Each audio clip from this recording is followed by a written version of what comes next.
No, I just found them there. I think perhaps Colin had I don't think I've ever seen legal-sized ditto masters before.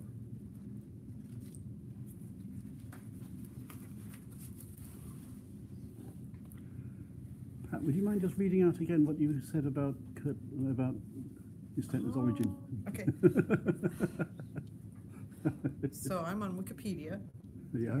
The place where you go to find something that may be true. Yes. And If you're lucky. Gestetner was born in 1854. Yeah. What's his The first Kingdom name? of Hungary, David Gestetner. David Gestetner. Okay, and he passed away in 1939 in London. Yeah. He had one child named Sigmund, and the stencil method that he invented originally used kite paper coated with wax, and Right. it was actually invented pre-typewriter. Yeah. And he also invented the nail clipper and a type of ballpoint pen. This is according to Wikipedia, so if it's Right. wrong, y'all fix it. Okay, thank you. That's Thank great. you. Right, let's move on. Hi, Kurt. Okay. Well, I've got two duplicating machines here. This is the history of science fiction fandom. A lot of us were kids who liked science fiction and got into fandom and wanted to communicate with other fans about science fiction and cartoons, and it involved publishing fanzines. Yeah. And being kids, we were looking for the cheapest way possible to make copies of our publications. There was always photo offset, of course, but that was just prohibitively expensive, and so and Xerox machines didn't exist at the time. So there grew up in fandom a lot of interest and a tradition of using these cheap duplicating machines. One is commonly called ditto machine, more technically a spirit duplicator. If you remember back to your grade school days when the teacher handed out flyers or lesson sheets that had purple ink, and all the kids would sniff the paper because they liked the smell. Well, that's a ditto machine, spirit duplication. There's no ink involved. What you do is you type or draw an original on what's called a ditto master, which is in two parts. One is the master that goes on the machine, and then underneath it is a sheet of aniline dye. And as you write or draw, the dye sticks to the back of the master. You remove it, and in this particular machine, you crank it backwards to open it, and you put it on the impression drum.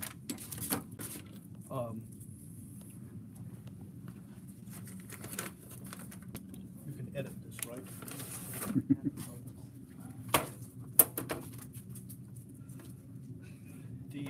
One of the crankiest parts of this particular machine is the feed mechanism, which the intent is to get one piece and one piece only of paper through the machine at a time. I don't know how successful I'm going to be. I might have to give it a little bit of help.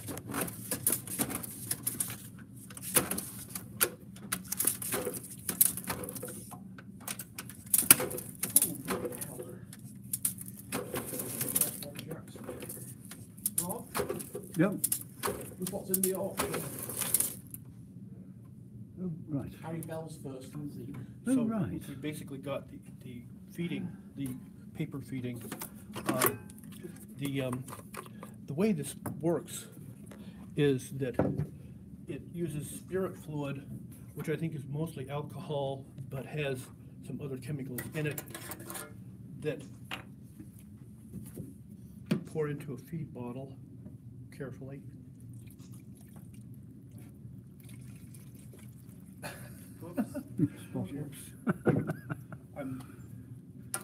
I used to have tubing to do that, Or a funnel or something would be helpful. but this feed bottle is molded in one piece. And it works like a water feed bottle for when you go on vacation for your cat or dog. It only lets the liquid out. as air is able to get back in. This sits in the wick assembly like so. This wick is a piece of felt that gets wet with the fluid, spreads it on a distribution roller, and as the paper goes through the machine, it coats the copy paper with the spirit fluid. This might take a minute. But then as the damp piece of paper gets pressed against this aniline dye, a little bit of the dye dissolves on the paper, and that's how it makes copies.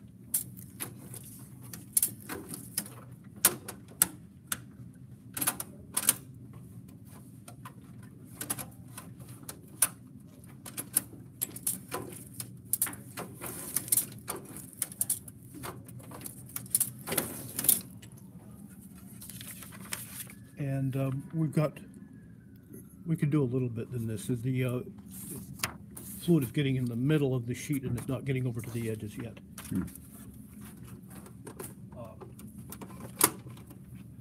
But you can increase the pressure. Down here.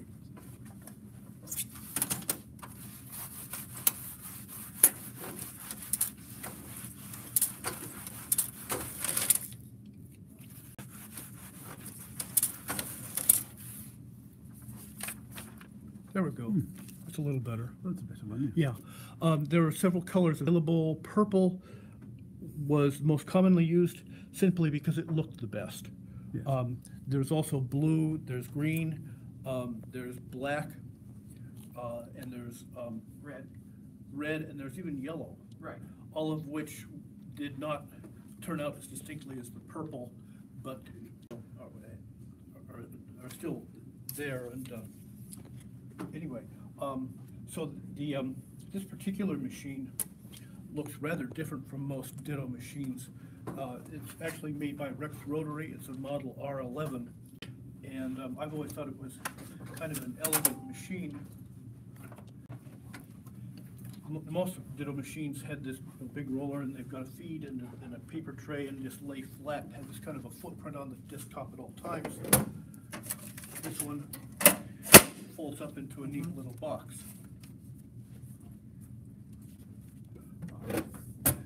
The general problem that you have in one of these machines is that it's been probably 35, 40 years since most of them have been used, myself included.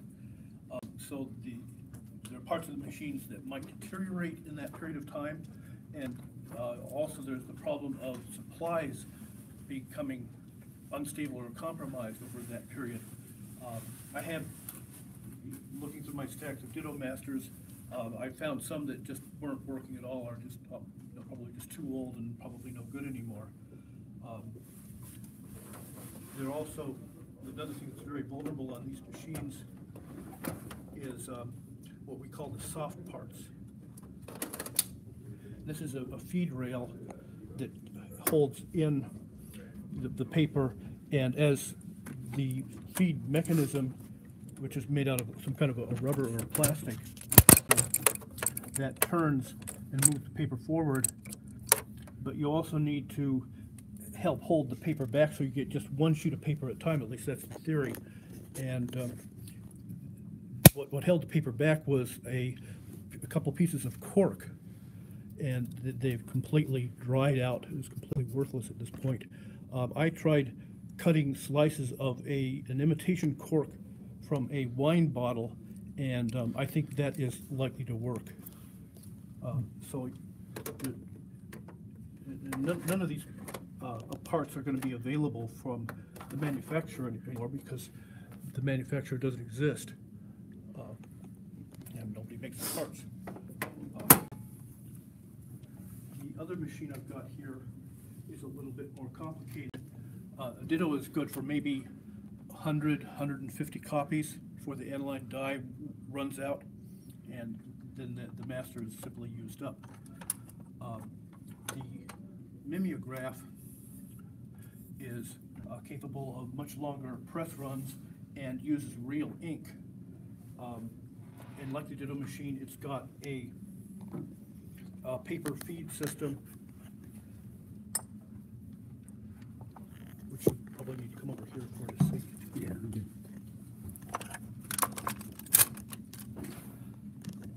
These are called the feed fingers. They're soft and pliable still, which is good news. These is a new set of feed fingers that I had installed in about 1980 when the parts were still available from Gestetner. I'm glad I did that. They otherwise were very worn, but there's a chemical spray that you use to keep them soft, to keep them supple, and so that they'll work. And then this fits this weight.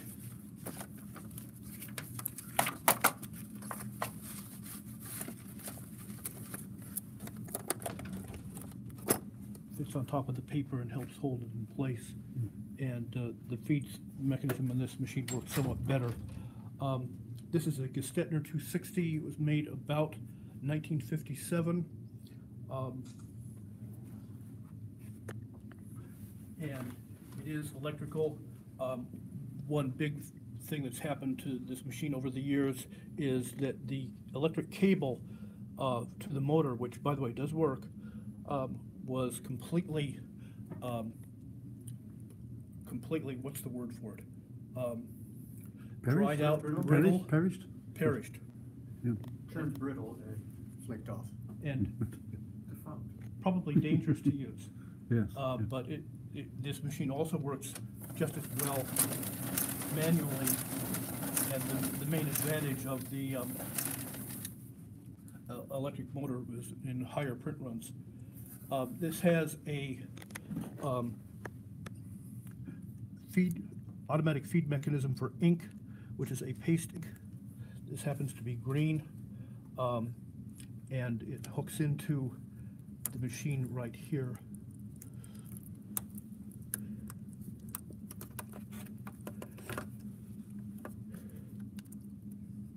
And in theory should sit very snugly in this clamp. The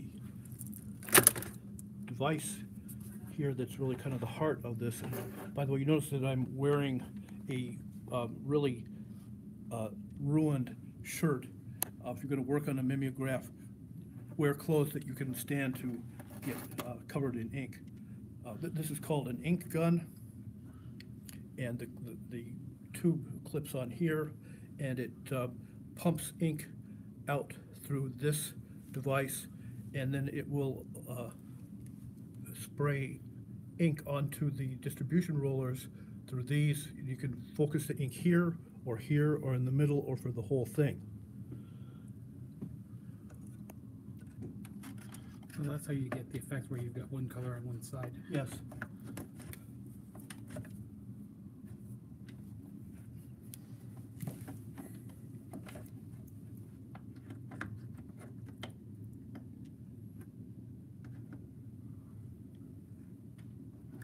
There, okay. And this one really spreads. Paper towels, essentially equipment. Yes. With this kind of a machine, it is possible to change colors. I hesitate to say easily, but at least it's possible. Rather a lot of thinning involved, I should expect. Less than you might think. All right. So anyway, that the ink fits through there. We have here what's called an ink change kit. And in resurrecting this machine after 35 years of disuse, I found I had 2 spare ink guns, and this is one that's clean. And the device that moves the ink, sucks it out from the tube in this clamp, is right here. There's a little piston in a cylinder in here that provides that suction. And when you pull the ink feed lever here, what that's doing is it's pulling this plunger that spreads the ink. So to change ink colors, you change ink guns to one that already has black or red or whatever color you're going to. And you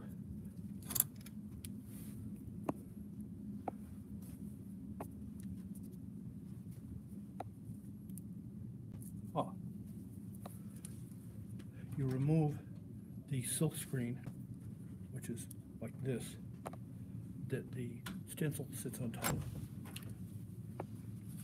And you also replace the ink distribution rollers, which fit in through the back and move back and forth, spreading the ink.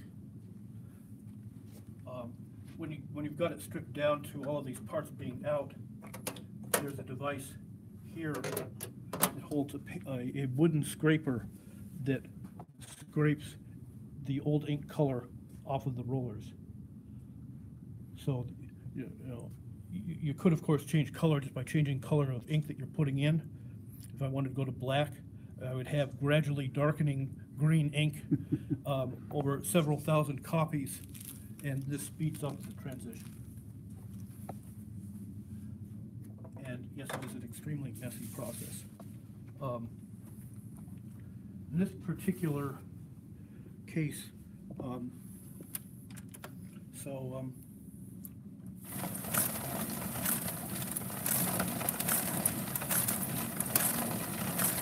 the first thing that you need to do before you put the stencil on is to get a good coating of ink. And while I've got this cleared out and the piston is working, I am having trouble getting this ink to feed through the ink gun correctly. And I've got a couple theories as to what might be the problem here. One is that we're not getting a strong enough seal here for the pump to be able to pull it out. I mean, you can hear it working, but it's coming out here rather than going out here. There's a squirty noise. Yeah, and I think the problem here is that this ink, which is 40 years old, has separated, and it has a liquid phase that I have already drained off because that's just going to make a mess. That's not going to accomplish anything for making copies. And the remaining green ink is a bit too solid? too viscous, Yeah. I think, to get sucked up through here. Right. So that's something to work on. I think it is fixable, particularly with some newer ink. But the other way of doing this is simply to do it manually. I said this is a Gestetner 260. There was an earlier series called in the 100, 120 to be exact, that didn't have an ink gun at all, and you had to distribute the ink across the roller manually anyhow. This machine is still capable of working like that.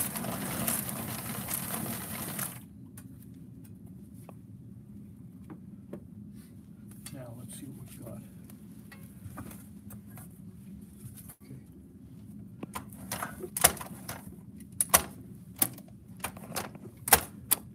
I don't remember how to do this.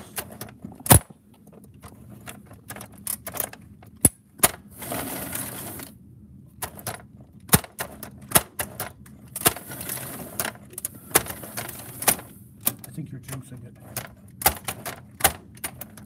There's some mechanism that holds the paper feed tray up. Yeah.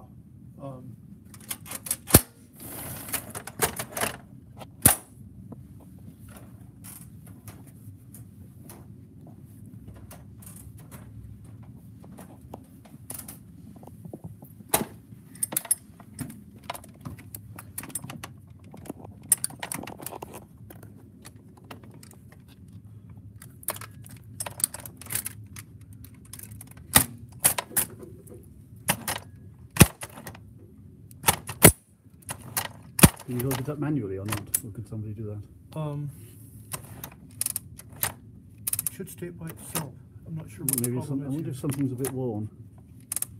You see, it sounds like there's a ratchet mechanism that pulls it up. Yes, that's right.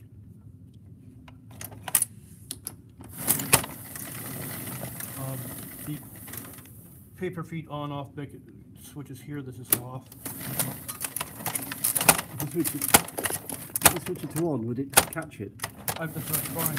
Oh, right, it's not working. Oh, are you on and some off now?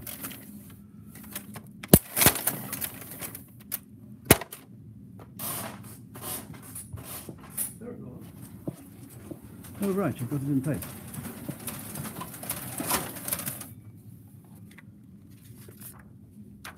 And Yeah. the art is nothing to write home about, but at least it's a demonstration that it does work. Yeah. Now, in cutting a stencil, which is the term that we use for making an image,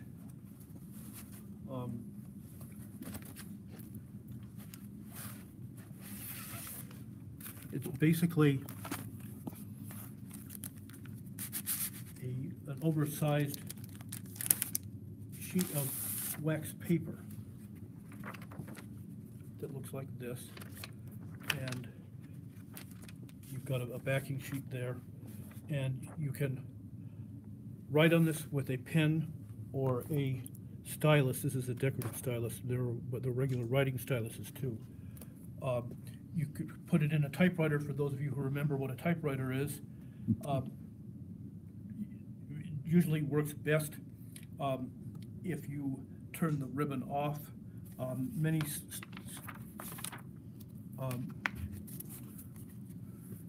not finding one now.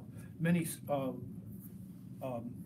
stencils came with a thin plastic sheet over the top of this, which helped give you a sharper image and protect the stencil from cutting out too deeply and having it fall apart when you're done typing. You get black O's and phenomena like that, don't you? If you're using a typewriter, of course. Yes. So you'll notice that this has 4 holes at the top. This is what's called an A.B. Dick style stencil. If you look at the one on the Gestetner, you'll see that it has 9 holes, and the main advantage is that it's impossible to put a Gestetner stencil on backwards. Because the holes are asymmetrical. Yes, exactly. Yeah, it's got one hole that's twice the spacing. Yeah, well. The 8 holes, but there's Yes. one extra right there. Yes, there's a 9th hole which is off center. Yes, this one here. Yes. Right. I don't know if stencils are still being made. People do still continue to use this kind of machine. Both Gestetner and Rex Rotary were known for the silkscreen style of mimeograph. You note here that it's got 2 large ink rollers. And those are solid rollers, solid drums. The ink is on the outside of them in a paste form. The true mimeograph was developed on technology by Thomas Edison, and has a single round drum with a cloth pad, and you put the liquid ink in the middle of it, and it soaks that pad with ink, and then the ink goes through the stencil onto the paper. Gestetner uses the silk screen instead, and was higher quality, gave better solid black areas and better detail. The ditto machine here that I was talking about is indeed a Rex Rotary. Rex Rotary was not known for their ditto machines, but they were a well-known brand of silkscreen duplicators. So it was kind of odd to have a Rex Rotary ditto machine. There was a brand in Europe called Roneo as well, which Yes, I can't Romeo remember was the here, details. It and was different. Speedoprint and Sears and others. Over here is the lever for directing ink to the either side or to the middle. The manual ink. This is a button for pressing the silk screen, the stencil flat across the silk screen when you first put it on. Mm-hmm. You can lower or raise the print registration here, and there's a, you can set the number of copies that you want and then walk away from it. That's the electric. That's electric, yes. Electric operation, of course, yes. That comes in handy if you're running hundreds or thousands of copies. Most fanzines had circulations of a couple hundred at most, so Which wasn't all that great an imposition just to stand there and crank for right. a few minutes. Provided, of course, you were not experiencing too many technical problems. One of the things that fanzine editors used to do if they were concerned about good quality was to what they call slip sheet, which is to have somebody Yes. standing on the outgoing side of the duplicator, shoving in separate sheets of paper in between, so that Right. there was no back printing onto the next sheet. Yes, that's a technique I hadn't gotten into. Right. You used to call it note slip that- sheeting. That as the copies came off of the machine, they fall on top of each other and pretty rapidly. And there you can see just a little bit of what we call offset printing from the copy below it. Yep. And what you're talking about, here's another term, crud sheet. Crud sheet, yes. In the process of getting these machines to work, you waste a lot of paper. Yes. And so what we would do. Plenty of crud sheets got thrown away.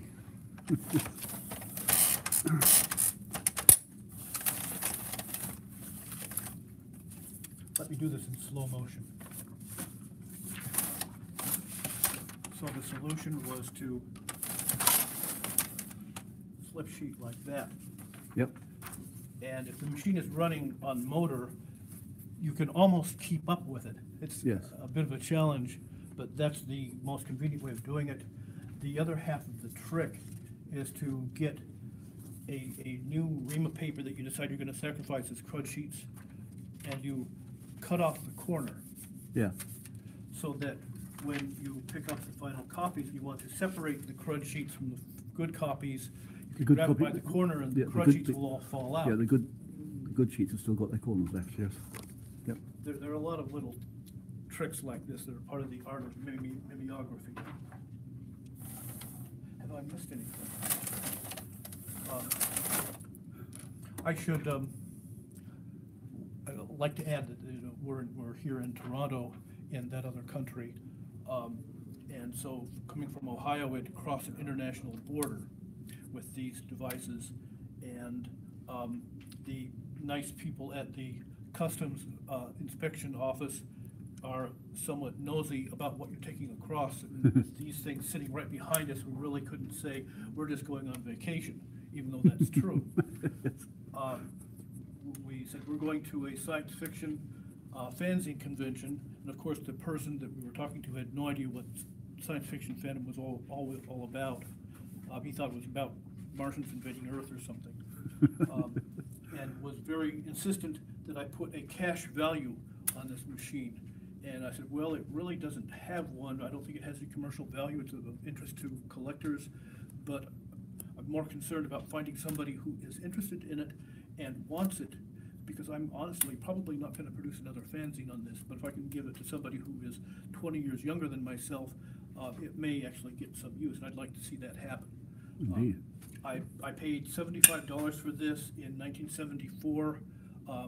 I got it on the day after my 20th birthday, and used it for about a decade making fanzines.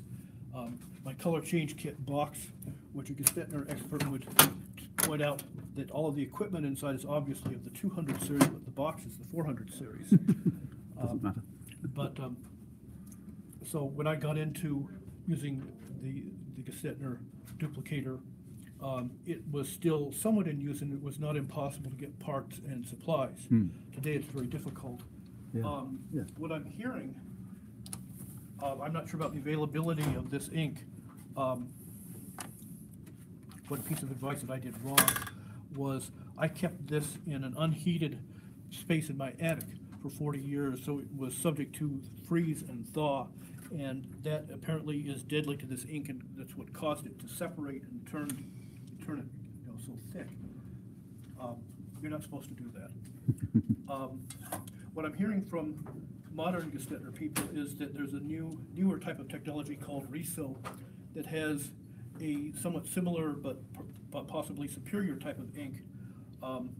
And I guess it's more of a liquid and doesn't flow properly through an ink gun anyhow, so the ink gun becomes unnecessary and you simply have to feed it on manually because there's nothing else that works. But on the positive side, I understand that it dries faster, it doesn't have the slick shitting problem. So there are some new developments. Technically, both Gestetner and Rex Rotary were bought up by the Ricoh Corporation. If you look at their website, there are still machines that call themselves Gestetners. And I haven't really dug through all the technical details, but I gathered that they are high-speed economical duplicators using a silk screen mechanism, something like this, but apparently with a built-in scanning device. And I don't know what other kind of tricks they do, but something that I found very gratifying was to see that it is today possible to download a Windows device driver for your Gestetner duplicator. And I would love to get a... Does that cut the electrostencils for you, or...? That's the impression that I get. The other way, the more higher tech way of cutting stencils was with a device like this, called an electrostenciler, which is an early type of scanner. Works somewhat similarly to a teletype photo transmitter, whatever that term would be. And obviously here you've got the original, and over here you would fasten down an electrostenciler, and the scanner goes across. This spins around at a high rate of speed. I've seen a version of that that was also usable as a fax. Okay. Although it was a 6-minute fax.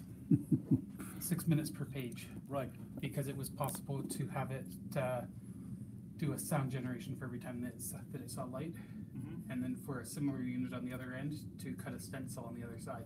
What era would that be? About the 80s? Well, I saw it in the early 80s at a church where they were using it for making their bulletins. Right. And they weren't using that feature, but the device was probably 70s. Right.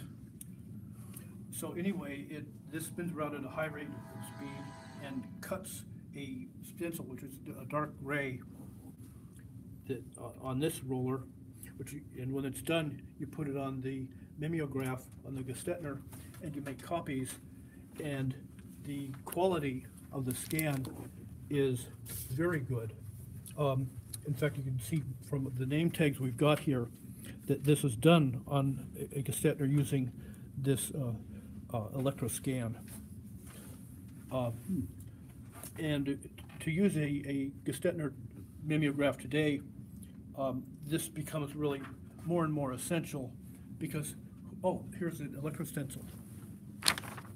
Think of that. So this goes down. This isn't my machine, so I'm a little hesitant, but it hooks under here. Who is this machine? Is it Collins? Collins. It's Collins. Yeah. Pardon? It is Collins machine. Collins. Collins machine. Yeah. Right. Okay. I'm just not going to do more than that. Anyway, this is the. I think he would trust you not to break it. Yes, yes. But you can see the Gestetner holes Right. with the offset. No, of course. Asymmetrical hole. Most of the originals that we did back in the day when we were doing fanzines were done on a typewriter or by hand drawing. There was another device, and this is the best way to get onto an electrostencil, onto a mimeo today, because who's got a typewriter that makes a hard impression into a stencil anyway? I don't have a working typewriter anymore. So one of these is probably essential to use a Gestetner. The irony is you probably run off a single copy on a printer nowadays anyway. The inkjet or laserjet, which can capable of doing just as many copies as the duplicator. There was another machine that I didn't bring to this event that imaged onto the media for several devices called a thermofax that had a plastic belt, and you would feed a special thermal master through or a thermal mimeo stencil through, and it would burn the image onto that master. The quality fell pretty far short of electrostencil, so electrostencil is far superior for a mimeograph. But for a ditto machine, the thermofax was the only device for to get an image onto a ditto master apart from drawing. So while the quality wasn't that great for a ditto machine, that was the only way of getting graphics into the machine. Thermofax also worked by making single sheet copies on on heat sensitive paper, kind of like a receipt printer, something like that. Thermofax. Pardon? A thermofax? Thermofax. Yeah, I had one. No good. I didn't bring it. I was thinking of giving it to you. At the time that You're not gonna take it Thermofax back to was Australia invented, anyway. It was a fifth the cost of Yes. Xerox. Yes. Oh, yes. Well, Xerox But didn't even also the- exist. The But there quality were, wasn't up there. but there were plain paper, there were paper copies, and it also burned images on special thermal overhead transparencies. If you remember that, it's kind of a low-tech version That of what would we now be call really PowerPoint. neat because overhead transparencies have a tendency to get hot when you use them for a while. I can just imagine your transparency getting darker and darker as you're This as is you're showing pretty it. intense heat to burn it in a thermofax. It's got a special light bulb that gets very hot. Anyway, I didn't bring that, but that was the other bit of technology that was sometimes used. But thermofax for Mimeo is definitely the best way of imaging and more or less essential. The last thing, one of my masterpieces from years ago.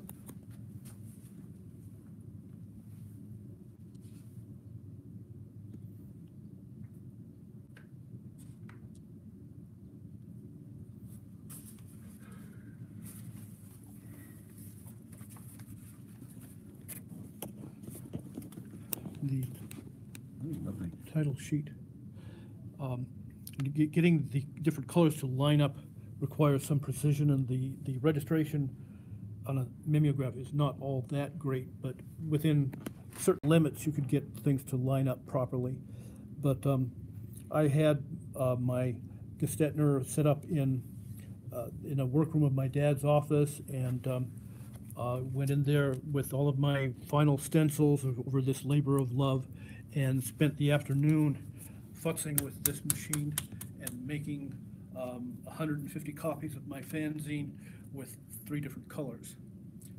Kept me pretty busy, and was probably really a mess when I came out. I imagine you cheated and had the colours so that they aligned carefully horizontally, and vertically you had things where you could have a bit of slack, like a rocket exhaust that might be I allowed a little teeny bit away from the rocket, or it could be a long way away. I allowed about probably an 1/8 or a 1/16 of an inch variation from copy to copy. And Gee, all these old tricks. It's wonderful. And I haven't seen someone with Vimeo ink on their hands in decades. It's wonderful. the cleaning fluid for this stuff, I use lacquer thinner. Colin says he uses paint thinner. I take him at the word, so I'm sure it works just fine. The lacquer thinner these days is mostly acetone, but it gets most of it off, and it evaporates very quickly. So it's impossible to soak an ink gun in this stuff because it'll evaporate. And I guess that's an advantage of using paint thinner. I think Varsol was the one that Colin uses. 'Cause it's a slightly thicker paint thinner that doesn't evaporate. And it's widely available at most hardware stores for fairly cheap. So, anyway, I'm using the occasion of this Corporal 35 to, I hope, pass these devices on to the next generation. I think I've got Colin talked into taking the Gestetner, and I'm going to include the Ditto machine in the auction today at 4 o'clock, and I hope there will be a taker. You're going to take one of these back to Australia, don't you? Put it in check luggage, we won't have any trouble with security. Just make sure you bring several cans. I'd of consider fluid with bringing you, that one to because it's Kanzine, scary so like that would be hadn't seen worthwhile. any fluid in. Pardon? Yeah. I'd Ages. consider taking that one to Kanzine, so. Kanzi? It's a Macaw. general purpose zine convention in Toronto.